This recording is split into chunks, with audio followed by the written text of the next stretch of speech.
Estamos aqui ao Ao vivo. vivo! Que Parabéns pelo seu delícia. curso que você começou ontem, né? Hoje. Obrigada. Encerramos as inscrições ontem Isso! com uma turma de 1.000 alunas. É muita alegria. Ai, que maravilha, Aline! Meus parabéns, que Que maravilhoso! delícia. Essa educadora parental chegando em muitos corações, né? E exatamente por causa disso, desse setembro amarelo, dessa comemoração à vida, esse saber como lidar com as situações que a vida nos coloca, que eu pensei nisso. Eu venho nessa jornada esse mês pensando justamente sobre esse tema. Eu conversei semana passada com a doutora Adriana Mello, uma médica, e a gente estava falando como ajudar ajuda a nós mesmos quando a gente troca com o outro, como a gente cresce, né? Sim. E aí eu pensei, de que forma a gente faz para ajudar? A gente precisa aprender a pedir ajuda. Aí eu te convidei para vir fazer parte dessa live. Eu quero até dizer um oi para todo mundo que também segue a Aline, além do pessoal que está aqui. Mas eu pensei porque eu acho que é primordial a gente aprender. E eu acho que uma mãe, né, precisa pedir ajuda, né, Aline? E isso Uhum. faz com que a gente cresça.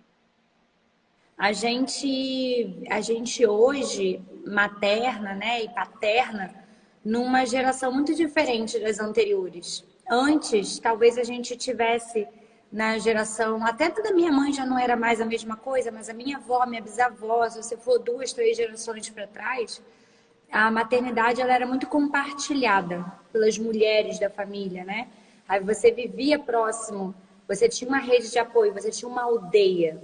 E hoje em dia, a nossa geração, a gente sai muito cedo de casa, a gente vai morar muito distante dessa família, na maioria dos casos. E a gente vai ter os nossos filhos em situações de pouca ajuda, pouco braço mesmo. Então, esse pelo menos foi o meu caso, né? Eu tive os meus filhos em Nova York, minha mãe na época morava em São Paulo, meu pai mora no Rio de Janeiro, eu não tinha família, não tinha ninguém. E depois, um tempo depois, a minha mãe foi morar em Washington, que é tipo a distância de Rio e São Paulo. Então ela ia de vez em quando me ver, mas era aquela ajuda pontual, não estava na minha rotina, não era aquela ajuda que eu podia contar. Minha mãe trabalhava, né? Tinha o horário dela. E eu fui percebendo o padrão americano, que é ninguém pede ajuda. Eu me viro, eu faço tudo sozinha, a faxina é fácil, cuidar de criança é fácil. Só que não era o meu ideal educar os meus filhos como a maioria das mães educam. Né? Ah, almoço é peanut butter com geleia, né? Educação não tem, aí as coisas ficam mais fáceis. Porque para elas serem assim totalmente autônomas sem ajuda, elas precisam ignorar e flexibilizar muitos aspectos que para mim não era possível. E aí eu ainda vim morar no Brasil de volta, tipo, nessa vibe. Eu vou fazer tudo sozinha, eu sou uma super mulher, eu dou conta dos meus filhos e vim. Continuei sem família, sem rede de apoio, até que as coisas começaram a dar muito errado. E começaram a ficar difíceis. E aí eu entrei nesse processo que você mencionou de, puxa, será mesmo que eu tenho que dar conta disso sozinha? Porque eu posso dar conta sozinha, mas a que custo? Qual é o custo disso? E naquele momento o custo estava sendo o meu bem-estar, a minha felicidade. Porque eu não estava me sentindo mais feliz, porque era só trabalho, trabalho atrás de trabalho. E uma rotina com criança é muito difícil. É Eu verdade. falo isso no meu papel de mãe, mas isso pode ser levado para qualquer relação, né? Qualquer lugar onde a pessoa esteja agora. No trabalho, cuidando de uma casa sozinha, mesmo que não tenha filhos, mas você falta uma coisa em casa e você tem vergonha de pedir para o vizinho, né? Esse tipo de coisa, porque a ajuda, ela está em todos os lugares, em pequenos detalhes. E como é bom a gente ter ajuda, né? Como é bom a gente compartilhar. Como é bom a gente se sentir querida e acolhida. Isso é maravilhoso. Isso é Mas maravilhoso, sem requer um dúvida. processo, né? Requer um processo. Eu não estava pronta naquele momento para aceitar que eu precisava de ajuda. E eu acho que, de certa forma, se a gente fizer um paralelo com o meu trabalho, com os atendimentos, a gente vai ver que as pessoas, diante, por exemplo, da dor, porque a dor da a falta de ajuda gera uma dor, gera cansaço, gera estafa, gera mau humor, gera dificuldade, gera ansiedade de você vai dar conta de tudo. E isso também a gente pode aplicar na nossa vida das dores normais, outros tipos de dores, né? A falta de emprego, a pandemia, eu não saber como lidar com a partida de um ente querido, eu não saber lidar com a falta do dinheiro, com essas mudanças, né? Então a gente vai ver por exemplo, nesse Setembro Amarelo, onde a gente fala tanto de pró-vida, e eu penso muito sobre isso. Quando a gente pede ajuda para as nossas dores, a gente dá uma relaxada. Porque quando o outro vem e dá o ombro, fala, não, reclama um pouquinho aqui, dá uma chorada aqui. Como é bom a gente ter alguém que nos escute, para a gente poder falar.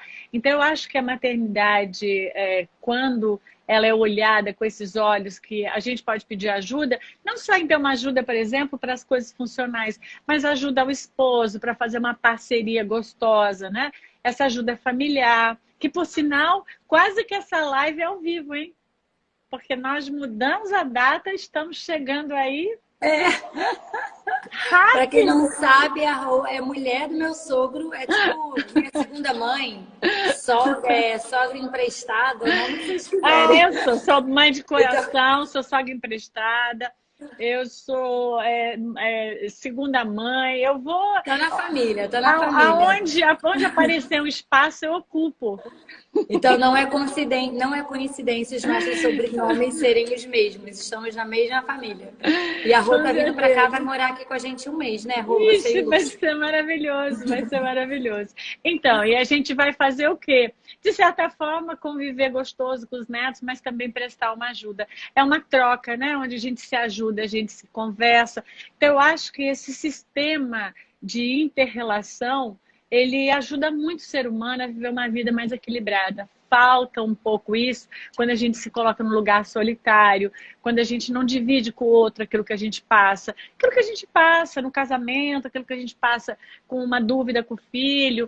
E a gente precisa fazer esse network, né? Ter esses vínculos afetivos, porque são eles que vão garantir que a gente consiga atravessar nossa jornada de uma forma mais leve, né? Em geral, a nossa puberdade, a nossa primeira idade, qualquer faixa etária, né? A gente vai vendo isso nas crianças. Você não observa isso nas crianças, como ajuda a criança buscar essa ajuda, amadurece, né? E é muito natural para eles, né? Ajudar e ser ajudado, assim, eles querem autonomia, querem tudo, mas o trabalho em equipe para as crianças é super natural. E eu vejo essa questão da ajuda, às vezes, como algo que a gente traz na gente sem ter consciência. Então, hoje, como eu já passei por esse processo e aos poucos eu fui saindo daquele lugar, eu entendo, hoje eu tenho uma consciência que eu me sentia daquele jeito por uma crença que eu vim carregando a vida toda. Então, eu sou a filha mais velha, eu sempre fui muito responsável, eu sempre fiz as coisas muito certinhas, nunca, sabe, fui daquela de desrespeitar as normas, as regras. Então, é como se eu carregasse uma responsabilidade por sempre cuidar de todo mundo. E nesse aspecto, eu me deixava por último. Então, eu queria agradar todo mundo, eu queria cuidar de todo mundo e eu era a última da minha lista. Assim, obviamente, nunca sobrava tempo para cuidar de mim e, enfim, olhar para as minhas necessidades. Então, eu acho que às vezes isso também vem de um passado, vem de uma criação, vem de alguma experiência de vida, né? Que às vezes limita a gente de buscar essa ajuda no nosso entorno. E eu, pelo menos, recebo muitas alunas, muitas leitoras que falam assim: para você é fácil, você tem a sua funcionária, para você é fácil, seu marido é presente, para você é fácil. Então, acho que não é um caso de comparação. Eu praticamente tenho a minha família longe de qualquer ajuda, então eu tive que estruturar uma ajuda, estruturar uma rede de apoio, né? Você me deu ajuda quando as crianças nasceram, minha mãe também, e vocês foram embora. E aí a rotina fica comigo. Então, eu não tenho vocês lá, né? Você tem sua vida, minha mãe tem a vida dela. E aí eu precisei estruturar a minha rede de apoio em Nova York. Então, ao invés de ficar nesse lugar de como eu estou sofrendo, aqui eu não tenho ajuda, aqui eu não tenho ajuda, eu fui atrás. E o que eu podia era ter amigos. Então, a minha rede de apoio eram as minhas amigas. Vem aqui pra casa. Aí eu ia pra casa delas. Eu tinha uma vizinha que eu sou apaixonada por ela até hoje, a Pri. Aí, quando a Amanda nasceu, eu falei, Pri, eu não tô dando conta, não tô dando conta sozinha com eles dois. Eu acho que eu vou morrer, sério, eu não aguento, vontade de chorar. Aí, ela era minha vizinha mesmo, uma rua de distância. Isso já era assim, eu, assim, extrapolando, sabe? Porque eu não pedi ajuda. E eu só falei, eu não tô aguentando, hoje o dia tá muito difícil. Ela, vem aqui pra casa, traz Gabriel e Amanda, que eu vou fazer um almoço, vou dar almoço pra todo mundo. Tipo, essa era a ajuda que ela podia me dar. E ela falou, vem, aí eu fui. Isso pra mim já foi assim, um auge do meu esforço em ser diferente, né? Em aceitar essa ajuda. E como foi gostoso, tanto que me marcou até hoje, me marcou o tamanho do amor dela, porque pra mim aquilo foi assim, um ato de amor extremo. Ela me acolher com os meus 2 filhos pequenos e eu me sentindo muito cansada, sem ter a quem recorrer, literalmente, eu não tinha quem recorrer naquele momento, né? É Mas verdade. de novo, eu criei isso. Eu fiz essa amizade. E, inclusive, eu que fui atrás dela 2 vezes. Eu, tipo, stalkeei ela. Eu tava no parque um dia e eu vi alguém falando português. Eu falei, gente, um brasileiro, né? Brasileiros amam brasileiros.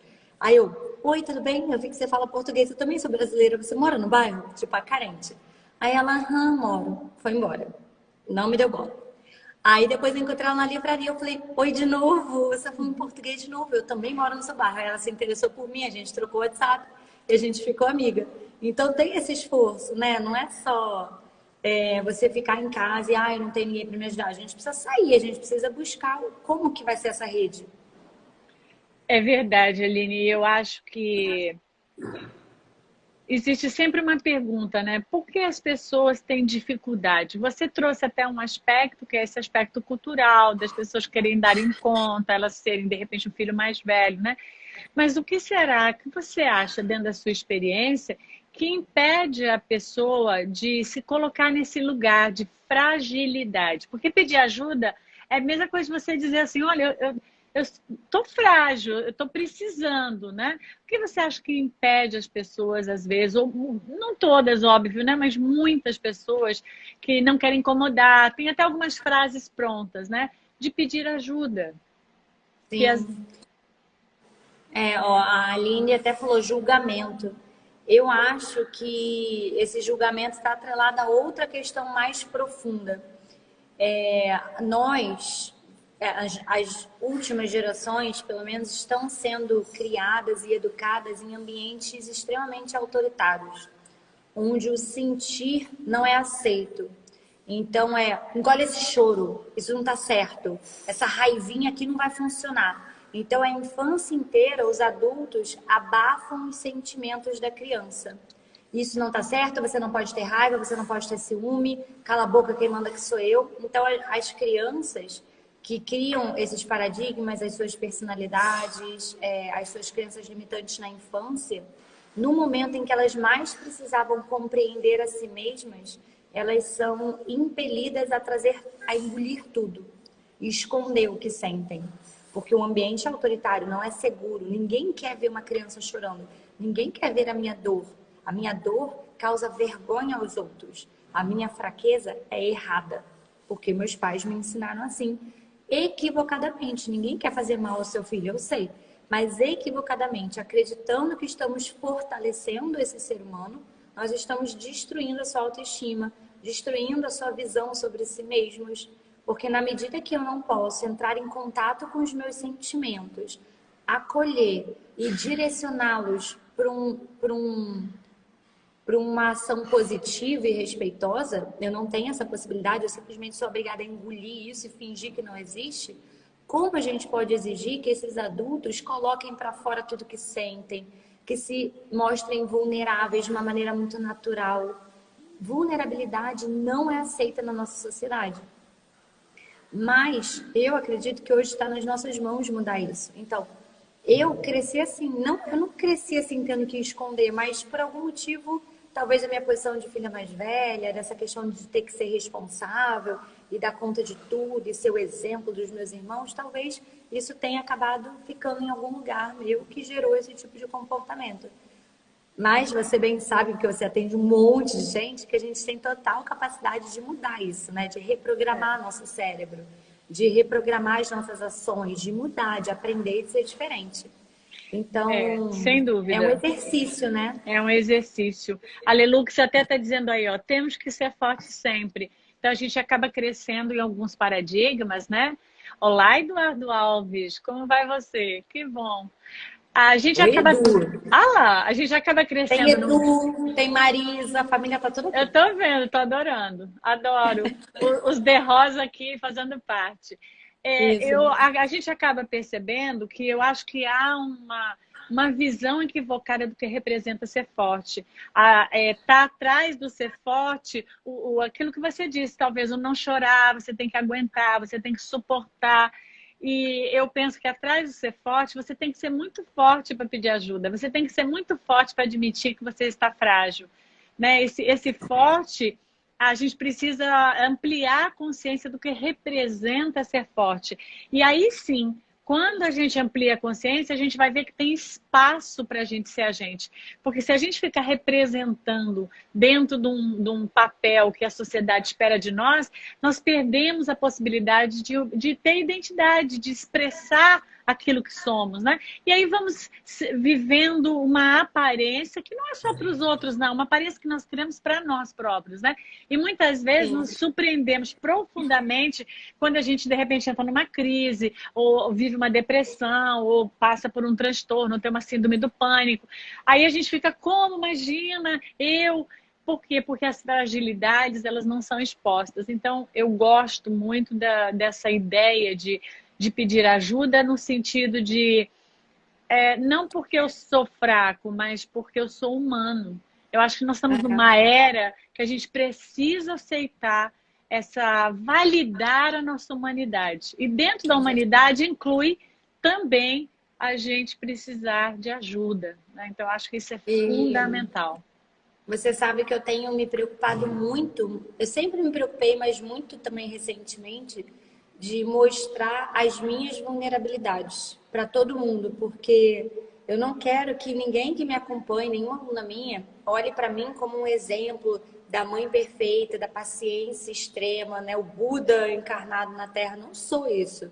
Eu não quero que ninguém pense isso de mim. Eu quero que me vejam como humana, que erra, que tem os dias ruins, que grita também, que eu sou colérica, fica impaciente, né? Natural.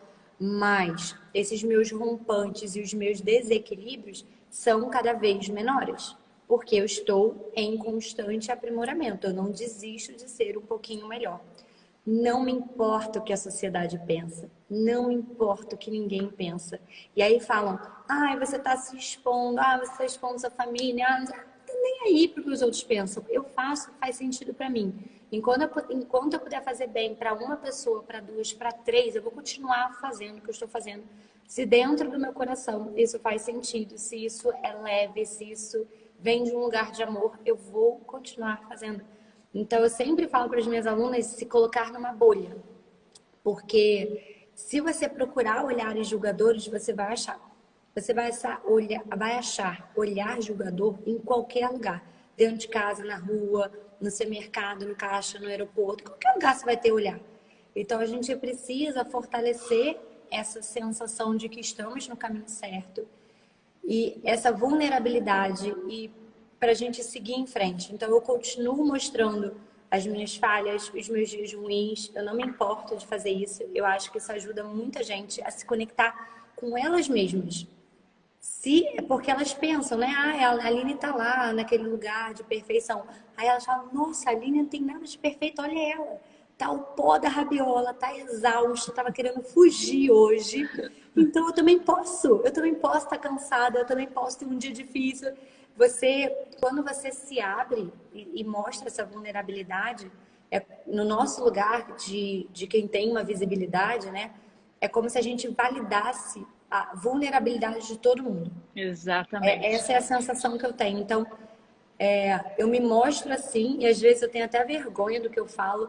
Às vezes tem tempo que eu não sinto isso, mas às vezes eu posto em stories e falo, eu vou apagar isso, porque acho que eu exagerei na intimidade.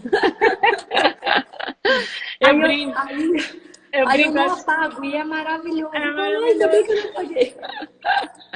Às vezes as pessoas falam, ai, mas você, nossa, você tem uma voz tão calma. Eu falo, olha, às vezes eu sou terrível, você não tem noção como eu sou terrível. E, de certa forma, eu gosto desse lugar, porque esse lugar me aproxima das pessoas. Quanto mais as pessoas te veem com um estereótipo preparado, pronto, que uma mídia pronta, eu acho que a gente distancia as pessoas. Quanto mais a pessoa vê a sua humanidade, mais ela sente que é possível trabalhá-la, né? No meu caso, para mim, assim, o trabalho com o projeto que eu faço, o meu trabalho pessoal como terapeuta, a minha história é transparente, é uma história, através da minha história de dor que eu criei várias coisas à minha volta, me tornei terapeuta, criei o projeto Acolher Perdas e Luto. Então, não tem como não ter essa transparência e dentro desse processo eu passei coisas muito parecidas com o que todo mundo passa. Então, esse passar coisas parecidas nos humaniza, que a gente vai perceber que às vezes a gente até consegue ter usar uma inteligência emocional para lidar com uma situação, né? Mas mesmo assim, a gente vai perceber que o choro vai vir, que a fragilidade vai vir, o medo, dependendo da circunstância.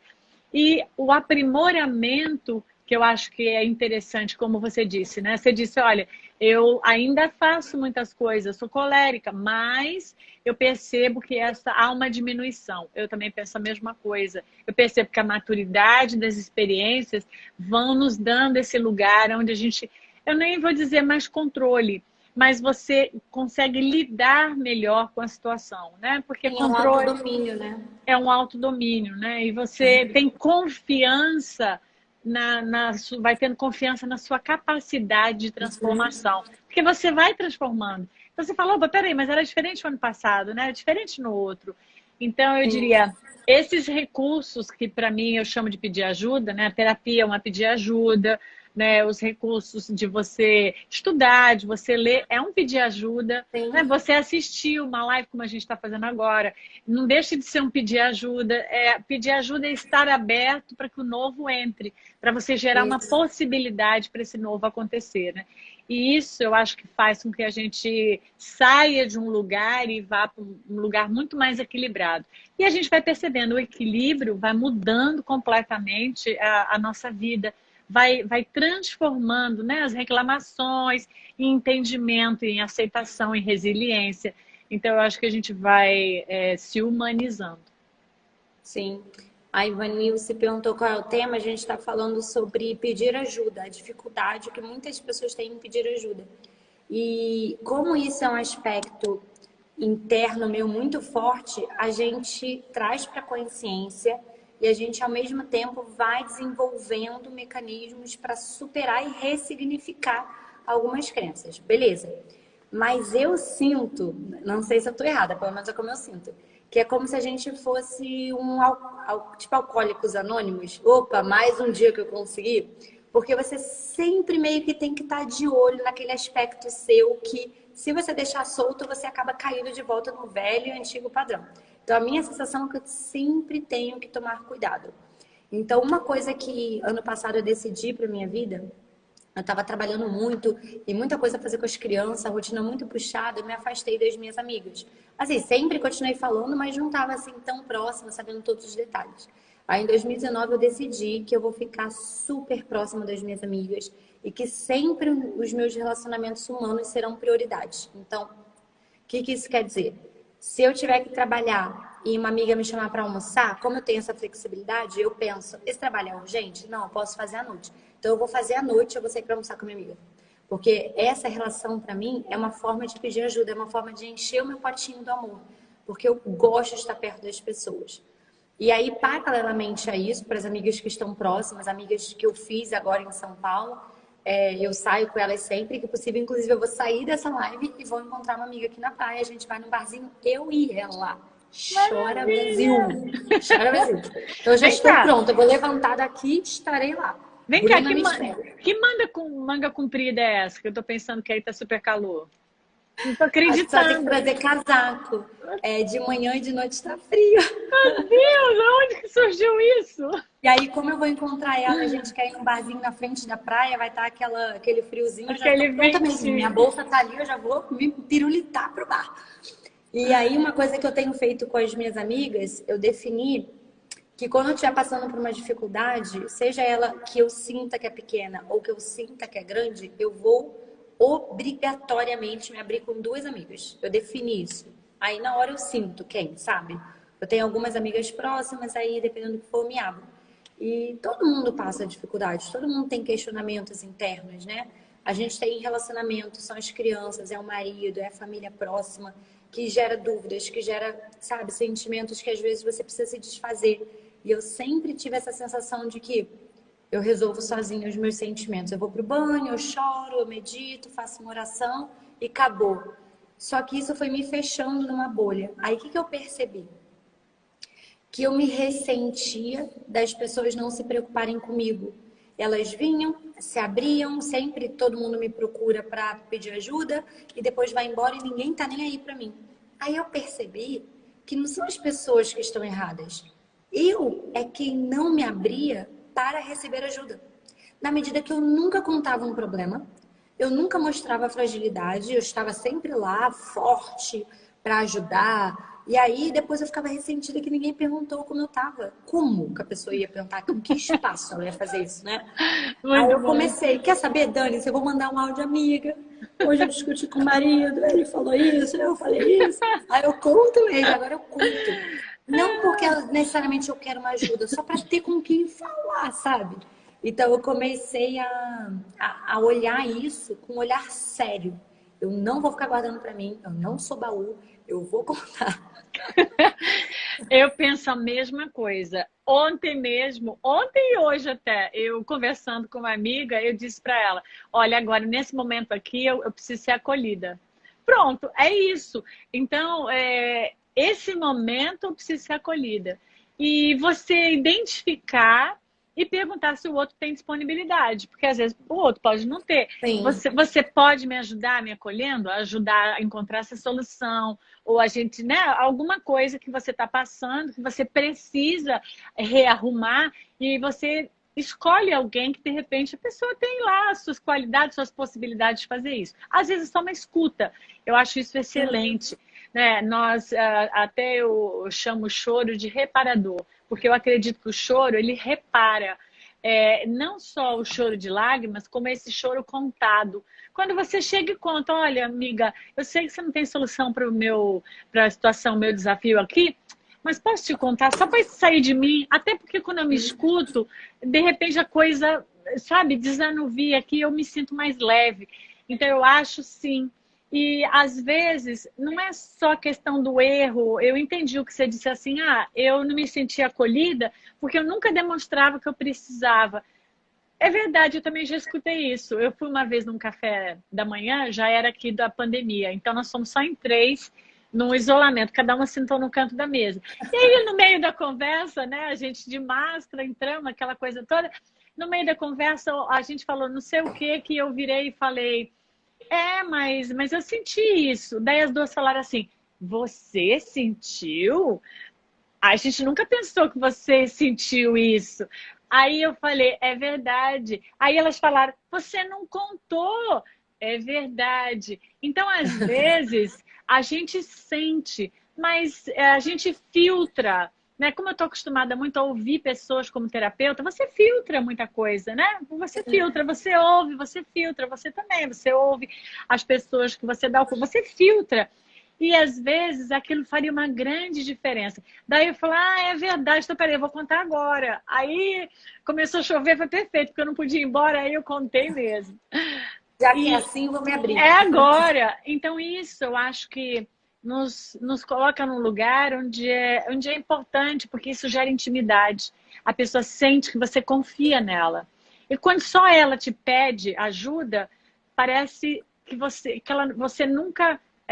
você nunca precisa dela. E quando você troca, ela se sente também, né? Ela se sente com liberdade de pedir para você também, né? E eu acho que isso vai nos misturando com o outro. E isso É é o muito famoso bom. equilíbrio entre dar e receber, né? Exato, é o famoso equilíbrio. E você sabe que eu lembrei de uma outra coisa bem simples, que eu adoro exemplos práticos, né? Eu estava aqui pensando também em outro exemplo legal. Quando eu cheguei em São Paulo, eu me senti muito sozinha, sem rede de apoio. Foi muito difícil fazer amizades sinceras em São Paulo. É uma cidade onde tem gente de tudo quanto é lugar, todo mundo correndo, todo mundo já tem seus amigos, seus grupos, é mais velha, igual eu, que não tá trabalhando, não tem um núcleo para eu me enfiar, né? Aí eu fui conhecendo umas pessoas, conheci uma vizinha do meu prédio. E ela não é paulista, ela é um amor, super simpática, morou no Rio, mineira, enfim, de vários cantos. E eu lembro que eu estava conversando com ela, já consciente que eu tenho dificuldade em pedir ajuda. Como vocês já entenderam que eu sou de gente, né? Eu gosto de pessoas, eu gosto de ficar abraçadinha, eu gosto de ver, gosto de pegar. Aí eu estava em São Paulo pensando, bom, quem temos aqui? A família do marido. Vou chamar todo mundo para o Natal aqui em casa, vou lotar minha casa, que eu sou dessas. Aí eu fiquei pensando, aí o marido, a gente não vai ter louça para todo mundo. Aí alguém sugeriu, aluga louça. Eu falei, cara, que negócio de alugar louça, gente? Como assim alugar louça? Aí eu falando com essa vizinha, a Carol, falei, Carol, vou alugar louça. Ela, que alugar louça? Pega a minha, vou viajar no Natal, você vem aqui. É o mesmo andar, só pegar o elevador, te dou a senha da minha casa, você entra e pega a louça. Aí eu fiquei, ela quer me ajudar emprestando louça. Como isso para mim é muito novo, né? Que eu tô começando nessa arte de aceitar ajuda, eu iria dizer, não, jamais vou te dar esse trabalho. Aí eu falei, legal, eu quero, você é muito maravilhosa. E ela, que bom, eu vou ficar feliz em ajudar. Ou seja, uma mão lava a outra. Eu fiquei feliz e ela ficou feliz de ajudar, ela ficou feliz de ser útil, ela ficou, né? Então, que prazer, desde esse dia pra mim, ela nem sabe, a nossa relação mudou, porque eu achei ela uma coisa tão assim amorosa, tão carinhosa. Fofo, é. Mas eu também me sinto assim, já há bastante tempo. Eu passei a aceitar. Às vezes, até Lúcio aqui, o sogro, né? Ele fala, não, mas que trabalho, a pessoa vai vir até aqui trazer isso, coisa e tal. Eu falo, mas a pessoa se ofereceu. Eu não estou pedindo nada. A pessoa falou, não, eu vou passar aí, eu vou ir perto. Aí eu até falo assim, mas você vai vir aqui perto mesmo? A pessoa fala, mas ela, e se a pessoa não viesse? Eu falei, então, ela não está falando a verdade, mas se ela está se dispondo é porque ela pode. E eu passei a aceitar, porque eu comecei a pensar assim, por que não dar esse espaço para o outro fazer uma coisa que ele quer para mim? Por que não? Né? É tão gostoso, eu gosto tanto de dar para os outros, né? Dar atenção, de ajudar, coisa e tal. Por que não receber coisas pequenas, um carinho? Agora eu vou viajar, uma amiga querida vem, ela molha minhas plantas. Olha que gostoso, né? Ela vai ligar meu carro. É gostoso, e a gente faz a mesma coisa. Vem o furacão, a gente ajuda, fecha, né? Usou. Então, assim, essa troca faz a gente Muito sentir que a gente especial. tem uma família universal. Porque É, isso é uma família. Para mim, é o mesmo caso que o seu, só que assim, por exemplo, eu estou há 22 anos aqui nos Estados Unidos. Então, para mim, minha família toda ficou aí, só veio eu e Lúcio, meu esposo. Então, assim, não tinha ninguém. Então, ou eu construí uma família, porque não dava para todos os feriados, todos os aniversários, pegar o avião e ir para o Brasil, isso não é sim. real. Então, eu comecei a perceber que era necessário criar esses vínculos.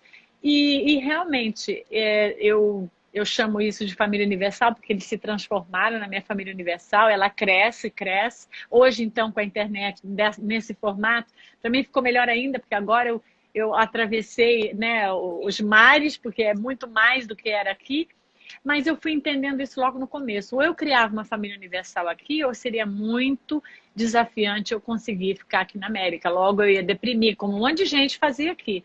Sim. E aí eu fui entendendo, olha a grande oportunidade de amar o próximo, esse próximo que não é do meu sangue, que não é da minha família, que não faz a mesma coisa que eu, porque eu estou em busca aqui de uma outra família, estou conquistando uma outra família. E aí eu entendi como a ajuda era primordial, as informações, o que a gente devia fazer, assim, Tudo. como isso era essencial. E eu acho Eu que acho uma coisa bonita do que você está falando, que é uma chave legal, é que quando você se abre para receber, quando você se abre para receber ajuda, isso é um ciclo, né? Ela vai e volta. Então, é como se você estivesse movimentando uma energia de amor, porque todo mundo que estende a mão para ajudar é um ato de amor. sem E aí, dúvida. né? Então, a sensação é que quanto mais você corta isso, eu não vou aceitar, isso é um fardo, é como se você estivesse impedindo essa energia de circular, né, de amor. Porque você está falando uma coisa que eu senti muito a partir do momento que eu comecei a aceitar ajuda, a minha vida passou a ser mais leve. Isso. Mas não mais leve porque eu tenho menos trabalho, mais leve de amor. Ficou com mais amor. Essa é a sensação. É verdade, ó, a Aline está dizendo assim, olha,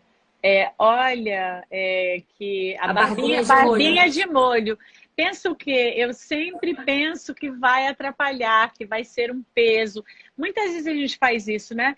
E eu penso assim, não, eu estou dando a chance do outro fazer um gesto, né? Ai, não precisa trazer essas flores. Poxa, que delícia. Agora eu fiz aniversário de casamento, 2 amigas trouxeram flores, trouxeram lily, eu adoro esse cheiro, né? Aí eu falei, nossa, aí o Lúcio, não precisa. Por que não precisa? Que bom que elas trouxeram, eu tô adorando. Porque é uma demonstração de carinho. E você tem que dar esse espaço para o outro fazer isso, né? Principalmente, eu acho assim, nessa coisa boa, gostosa de você sentar no barzinho e bater um papo, mas principalmente para suas dores, né? Você dividir, você compartilhar. Aí realmente é uma divisão de peso, porque você se sente mais leve do outro te ouvir e poder criar algo para você que vai mudar a sua vida, né? Sem dúvida. E foi uma coisa que você falou também, não é compartilhar dor para buscar uma solução, porque o que eu percebo é que quando a gente fala com outro, a gente acaba se escutando melhor e a resposta está na nossa própria fala. Mas gera essa conexão, gera essa troca de amor, gera esse fluxo que nos liga a outros seres humanos. Porque a gente não veio para essa vida para ser sozinho. A gente não veio para dar conta sozinho. Não faz o menor sentido. Você não tem como se aprofundar em si mesmo se você não se espelhar nas outras relações humanas. Então, eu só melhoro como ser humano quando eu tenho um conflito com meu marido, quando eu tenho conflito com os meus filhos, quando eu tenho conflito com amigas. Nesses momentos que eu me enxergo, o meu espelho, é que eu cresço, que eu evoluo, que eu pego meus pontos a trabalhar e preciso lapidar. Então, isso acontece através da nossa relação com outros seres humanos. Então, para mim, isso ficou muito claro. Essa questão da ajuda como sendo um elo de ligação, uma forma de evolução e que se mostrar vulnerável nos conecta. Na verdade, o forte é quem consegue se mostrar vulnerável, né? Isso. A gente começou a live falando isso, eu exatamente penso isso. E eu sinto cada vez mais que, de certa forma, o jovem hoje envolvidos na rede, muitos deles às vezes têm essa relação com mais facilidade, porque não precisa saber endereço, não precisa, né? É mais simples a gente nesse processo de acolher. A gente não precisa saber que carro a pessoa anda, qual a comida preferida. Não, você interage porque é gostoso trocar, porque você se sente bem, o outro se sente bem. É algo que preenche, é um sentido para a nossa vida, as interrelações, né? Gera um sentido. Agora a gente está aqui trocando, daqui a pouco você vai trocar com a sua amiga, depois com as crianças. Então, assim, todo tempo é uma troca. Então, eu acho que o isolamento, ele gera muita dor. E nesse momento da pandemia, as pessoas precisam se atentar a isso, porque principalmente as pessoas que estão só em casa, buscarem o Zoom, fazerem lives, ligarem, encontrarem com máscara, com as possibilidades, né? Mas as pessoas agirem, porque senão essa dor pode se transformar numa coisa física, né? Isso vai cada vez mais criando situações difíceis, né? Que lindas meninas! Já tem até estudos. E tem até estudos já que estão saindo com relação à depressão na quarentena. E pelo menos o que eu li, como é meu trabalho com crianças, já há estudos mostrando sinais de depressão em crianças pequenas. Não pode ter contato com a natureza, não pode brincar com outras crianças. Os pais estão estressados, descontando nas crianças. E aí vai virando aquela bola de neve. Por isso que o meu trabalho é infinito. Eu não posso parar nunca de trabalhar. Porque se eu puder levar um pouquinho de ajuda para essas pessoas, eu vou continuar aqui. Com certeza. Olha, a gente vai elas têm essa sabedoria de buscar ajuda, né? A gente terminando essa live, eu tenho uma live daqui a 20 minutos com o Dr. Décio Andoli. Ele é um médico e o tema é falar sobre a depressão. Então ele vai Olha falar, só. ele não vai ser aqui no meu canal no Instagram, vai ser dentro do canal do YouTube, do Projeto Acolher Perdas e Luto, e nós vamos falar sobre a depressão na pandemia, sobre a depressão que leva as pessoas ao suicídio, que leva as pessoas a adoecer. Então, e muitas vezes isso está incluso essa reclusão, muito Netflix, assim, muita televisão, e a pessoa, né, não se vê envolta de outras. E isso cada vez mais vai afastando, a pessoa vai até se acostumando a ter essa solidão, só que a repercussão começa a ser muito negativa. Então, é muito Gabi, você falou importante. uma coisa muito, muito séria que eu falo para as minhas alunas, porque eu preciso falar de autocuidado quando eu estou falando com pais e mães, porque a gente se deixa por último para cuidar só da criança, esquece da gente mesmo e vai entrando nesse ciclo que às vezes gera até depressão. E aí eu falo o seguinte, você precisa de autocuidado, você precisa se conectar com você mesma, você precisa fazer alguma coisa que você goste, mas não é eletrônico. Esquece Netflix, esquece celular, esquece ficar olhando no Instagram. Isso não é conexão. Para você se conectar com você mesmo, para você gerar bem-estar, você precisa se conectar com você. Ah, assistir Netflix é gostosinho? Uma delícia. Eu adoro me jogar no sofá e ficar lá pasmando, sem precisar pensar em nada, só vendo Netflix. Eu adoro. Mas isso não é autocuidado, isso não é evolução, isso é passividade diante da vida. Então, um pouquinho legal. Agora, a sua vida ser Netflix, o seu dia acabou, suas atividades acabaram. Você só sabe ir para o Netflix, você não tem mais nada que você possa fazer. Isso não faz bem para o desenvolvimento de ninguém. Então, acho Não isso faz muito bem. importante de ser falado, porque sem perceber você vai caindo num abismo, né? Você vai caindo num Sem abismo. dúvida. Você já assistiu o Dilema das Redes? Todo mundo tá me falando Nossa, desse documentário Netflix, eu vou olha, ter que assistir. eu fiz uma live domingo com o Rossandro e eu e ele já tínhamos assistido quando a gente fez a live. E nós dois, assim, ficamos muito impressionados como realmente isso é imperdível, todo mundo tem que assistir. Isso foi feito, assim, por pessoas envolvidas na rede, até que ajudaram a criar as redes e a seriedade, né, da manipulação psicológica, né, de formas que levam grupos à violência, o aumento do Sim. suicídio, né? E eu acho que usar as redes sociais para espalhar o bem é maravilhoso, é o que nós estamos fazendo aqui, mas usar as redes sociais para, de repente, fazer coisas que geram problemas com racismo, e ficou comprovado que várias dessas situações que a gente está vivendo estão sendo porque as ferramentas proporcionam que a pessoa possa fazer isso nas redes, né? Então a gente tem que ter muito cuidado para não ficar viciado, né? Para a gente poder, para ter graça, outras coisas, né? Interagir com as pessoas. Eu acho que abrir o leque favorece, facilita, é muito importante. Ah, fala nisso, você falou de autoestima, então eu tenho uma surpresa, eu tenho que contar. Eu tenho uma Que surpresa para surpresa. você e para todo mundo que está aqui na rede, porque essa é surpresa mesmo. Ah, eu vou fazer um workshop esse mês, gratuito. Então, quem tiver vontade, eu vou falar sobre autoestima, eu vou falar justamente isso, sobre autoconfiança, sobre como nós precisamos nos autocuidar, né? Que é a jornada dos vencedores. Então, Olha que maravilhoso. quem tiver vontade de assistir o workshop, é só entrar nas minhas redes amanhã, porque amanhã a gente vai anunciar e dizer a data do workshop. A pessoa vai no direct, ela me manda, eu mando o link, super fácil de poder participar. E Que a gente legal. vai falar justamente disso, né? Fazer algo onde a gente vai poder trazer a importância desse autocuidado. Nesse momento, a gente se utilizar da inteligência emocional para direcionar como vão ser os passos da nossa família é algo extremamente importante. Os nossos passos da nossa família, porque está E incluído, né? isso é muito importante, Rô, porque as minhas leitoras, pelo menos, sempre falam, eu entendo isso que você fala, eu preciso me cuidar, mas não sei por onde começar, não sei como. Então, bora assistir o workshop que começa que dia? Então, na verdade, a gente vai fazer um workshop, acredito que vai ser dia 30/9.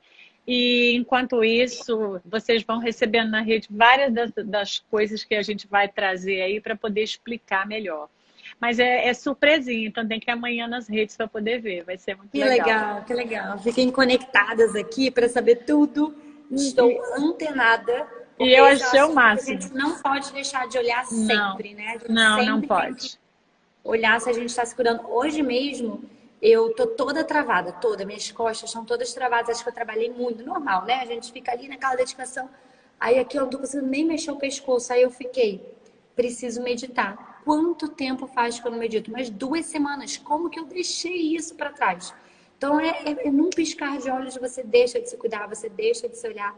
E a gente precisa trazer isso de volta. Aí eu peguei meu match para ir lá na grama meditar. Aí aconteceu um problema. Aí eu andei mais um passo, as crianças vieram para cima de mim. Eu falei, universo, você pode mandar o que você quiser, mas eu vou chegar na grama e eu vou meditar. Eu insisti, meditei com as crianças, ninguém largou do meu pé. Eu falei, vai com elas mesmo, vai de qualquer jeito. Aline, Então, hoje eu gravei hoje 3 meditações, assim, meditações guiadas, justamente eu tenho trabalhado muito em levar as pessoas, ajudar as pessoas a apenas gastarem 10 minutos para elas próprias. 10 minutos. 10 minutos, o que você faz em 10 minutos? Você lava uma louça em 10 minutos, você faz o quê em 10 minutos? Você troca de roupa. É muito pouco 10 minutos, mas depois de um mês, as pessoas não têm noção. Gente, eu não sou profissional da área de meditação, mas eu sei o valor disso, porque tenho praticado isso. E não precisa ser 1 hora ou 2, acho lindo quem faz, mas para mim não é realista, para minha possibilidade de tempo. Acho que é muito bacana quem faz e deve fazer mesmo, mas a minha proposta é 10 minutos, né? Você pensar, esses são os meus 10 minutos. Faça sua meditação. Não precisa ser nada demais. Você pode fazer no silêncio, pode fazer com a natureza, com uma meditação guiada, né? Algo que você se sinta confortável. Mas você vai perceber que esse barulho interno, né, esse barulhão aqui da mente, ele dá uma abaixada, né? Tá, é muito bom. E tá tudo aí na internet, tem tanto recurso, as pessoas só precisam, né, entrarem. Priorizar. Nossa, priorizar. Aline, nem sei como agradecer. Que delícia. Só posso dizer que deixa eu ver, daqui a 3 dias a gente vai estar aí. Adorei que vocês adiantaram a viagem, que a gente vai se ver logo. Adiantamos. Vai ser muito bom. Vai ser muito bom. Que bom, querida, espero te ver logo. Obrigada, quero agradecer por você ter aceito, agradecer seu público, agradecer o pessoal que está me assistindo e dizer que o importante no pedir ajuda é que a gente sempre lembre que isso vai nos conectar a outras pessoas. E abrindo esse espaço, a gente descobre que a gente não está só e torna a nossa vida uma vida muito melhor. Então, desejo que vocês tenham uma noite maravilhosa. Obrigada pelo convite, amei. E estou muito feliz que a gente vai se ver logo, vai estar Eu também, vai ser maravilhoso. Beijo, querida. Beijo. Aproveita o barzinho. Aproveitar, gente. Vou passear com as amigas. Beijo, amor. Te vejo logo. Com Tchau, certeza. pessoal. Obrigada.